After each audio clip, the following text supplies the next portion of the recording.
Hi అండి. మరి ఇక్కడ ఫిబ్రవరిలో మెగా డిఎస్సి నోటిఫికేషన్ విడుదల చేస్తామంటూ ఇక్కడ మంత్రి కోమటిరెడ్డి వెంకటరెడ్డి గారు ఈరోజు నల్గొండలో ప్రకటించడం జరిగిందండి.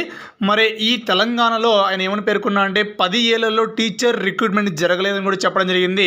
అరే ఎన్ని ఉద్యోగాలు ఇచ్చినా కూడా దాదాపు 2-3 లక్షల మందికి న్యాయం జరుగుతుందని, మిగతా వారికి న్యాయం జరగదు కాబట్టి మిగతా వారికి కూడా ఉపాధి కల్పించేందుకు స్కిల్ డెవలప్మెంట్ సెంటర్లు ఏర్పాటు చేస్తామని కూడా వివరించడం అనేది జరిగిందండి. ఇక్కడ మనకు సంబంధించి ఫిబ్రవరిలో మెగా డిఎస్సి వదులుతామన్నారు. అంటే ఆల్రెడీ మన బీఆర్ఎస్ ప్రభుత్వంలో వచ్చిన పోస్టులకు అనుబంధ నోటిఫికేషన్ ఇచ్చి మన ఇక్కడ మెగా డిఎస్సి రూపంలో ఒక డిఎస్సి నోటిఫికేషన్ అనేది అతి త్వరలో రానున్నది అనేసి ఇక్కడ మంత్రి కోమటిరెడ్డి వెంకటరెడ్డి గారు చెప్పడం అయితే జరిగిందండి. ఇది దానికి సంబంధించిన ఇన్ఫర్మేషన్. మరి ఎవరైనా ప్రిపేర్ అవుతూ ఉంటే మీ ప్రిపరేషన్ మీరు కొనసాగిస్తూనే ఉండండి.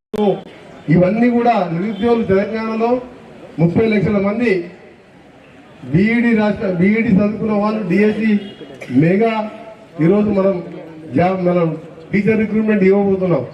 10 ఇయర్స్కి వెళ్ళి ఒక టీచర్ రిక్రూట్ 70,000 మంది టీచర్ రిక్రూట్ అయితే కొత్త టీచర్ రిక్రూట్ చేయలేదు. అవన్నీ కూడా ఫిబ్రవరిలో నోటిఫికేషన్ వస్తుంది.